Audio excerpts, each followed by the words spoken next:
Olá, meus queridos alunos, sejam bem-vindos de volta à Escola Online. Aqui é o professor Thales de Língua Portuguesa, agora com uma imagem melhor, com som melhor também. Estamos na semana 1 do volume 5 do PET de Minas Gerais. E galera, vamos falar sobre literatura brasileira e outras manifestações culturais. E essa aula tá muito legal, galera, mas antes de a gente começar nossa aula, não se esqueça, dá uma passadinha nas nossas redes sociais. Aqui no YouTube, gente, se você não é inscrito ainda, se inscreve no nosso canal para ficar sabendo sempre que os vídeos novos saírem por aqui. E agora, bora para a aula.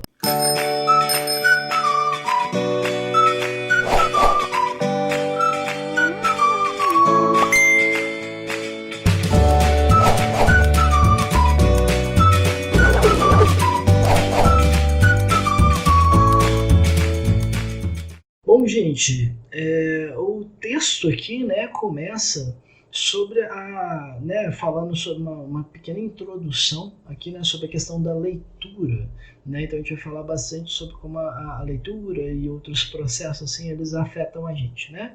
Então a gente tem essa imagem que eu achei muito legal, que fala: leitura é para o intelecto, que o exercício é para o corpo, né? Então se você exercita o seu corpo, né, o seu corpo ele funciona melhor. O nosso corpo não é feito para ficar parado. É por isso que você, né, sentado, olhando o celular o dia inteiro, geralmente você fica todo cheio de dor, né? Então tem muito jovem hoje que ele parece que é idoso já, né, de tanta dor, tanto problema que ele tem, porque ele fica sentado olhando o celular e o computador o dia inteiro, né, e não se movimenta. A mesma coisa com a mente, né? Se você não lê, né, se você não exercita o seu intelecto, ele também se atrofia, assim como o seu corpo se atrofia. Então você vai pensar cada vez pior, você vai ter um raciocínio cada vez pior, você vai ter uma compreensão de mundo cada vez pior também. Então acho essa imagem, né, e essa citação de J. Edson muito boa, né? Então, gente, a gente vai falar um pouco sobre a questão da formação social através do processo de leitura, tá? Então isso vai desde a questão da linguagem, quanto também a questão da sensibilidade, da emoção, a sua capacidade de ser crítico, de você exercitar a sua reflexão também, né? E principalmente a questão de você perceber que você tem diferentes tipos de aprendizagem, né? Nem todo mundo aprende no mesmo ritmo, nem do mesmo jeito. Além disso, né, a gente consegue, através desse processo de leitura, né, se apropriar de vários conhecimentos, de vários lugares, de várias culturas, de vários saberes, né, que vão chegando aí pra gente, muitas vezes sem mesmo sair do lugar, né? Além disso, né, todo esse processo ele envolve não só a compreensão das coisas, né, de você decodificar palavras, mas também ele melhora a sua inteligência, né, de você no sentido de você conseguir compreender melhor como a máquina do mundo funciona. E a produção desses sentidos afeta muito a leitura, melhorando também o que você fala, o que você compreende, né? E eu gosto muito, né, dessa citaçãozinha aqui também, né, do Freire, né, que é: o ato de ler implica na percepção crítica, interpretação, reescrita e reelaboração do que lemos. Essas duas partezinhas aqui são muito importantes. Como você passa o que você leu, né? Então a gente percebe que esse telefone sem fio, que é a sociedade, às vezes você fala X, chega X mais 10 em outra pessoa, chega até outra coisa, chega Y, né, em outra pessoa.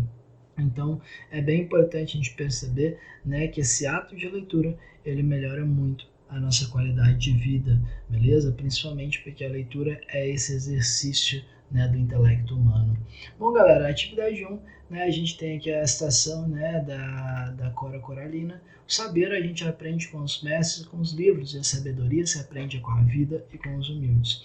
Bom, gente, basicamente, né, o que a gente vai ter aqui, né? O saber ele vai estar relacionado à questão do conhecimento que você constrói, né, do que você vai aprender com o professor, com tanto os professores acadêmicos quanto o professor da vida, os objetos culturais, o livro que você lê, com filmes, com seriados, videogames, música e entre outros. Então, saber é o conhecimento, são as informações que você, né, suga dessas coisas aí. Já, né, aqui para Cora Coralina, o que seria a sabedoria? Seria a forma com a qual você encara essas experiências de aprendizado, né? Então, conforme você vai tendo essas experiências de aprendizado, né, através desses, né, dos seus professores, né, que ela chama de mestres aí, né, tanto os professores da escola, os acadêmicos, quanto da vida, né, dos objetos culturais. Isso tudo vai levar você a cometer erros, a cometer acertos, a você utilizar bem as experiências pessoais, utilizar mal as experiências pessoais, você utilizar bem as experiências dos outros, utilizar mal as experiências dos outros. E tudo isso, né, vai nos ajudar a tomar melhores decisões na nossa vida. Né? E isso vai ser a sabedoria, é o uso do conhecimento. Né? Então, o saber é esse conhecimento que você está puxando. A sabedoria é como você faz para usar melhor esse conhecimento. E quanto mais sábio você for, melhor você vai usá-lo.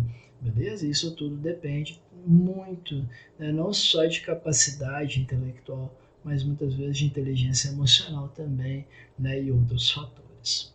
Bom, galera, a atividade 2, né, a gente vai ter aqui um trechinho que fala sobre o ensino de literatura ligado à questão da leitura, dos gêneros discursivos e tudo mais. Fala sobre o diálogo entre vários gêneros textuais e fala também sobre a citação da Memórias Póstumas de Brás Cubas, que é o texto base para as próximas questões.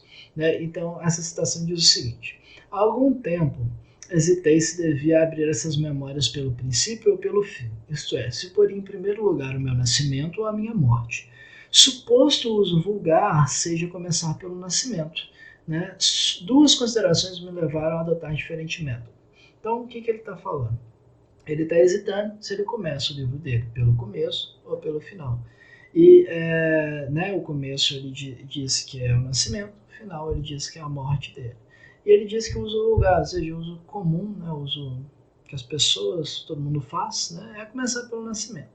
Mas aí tem duas coisas, né, que ele faz ele pensar, né, que ele pode fazer isso de forma diferente. E quais são essas duas coisas? A primeira é que eu não sou propriamente um autor defunto, mas um defunto autor para quem a campo foi um outro berço.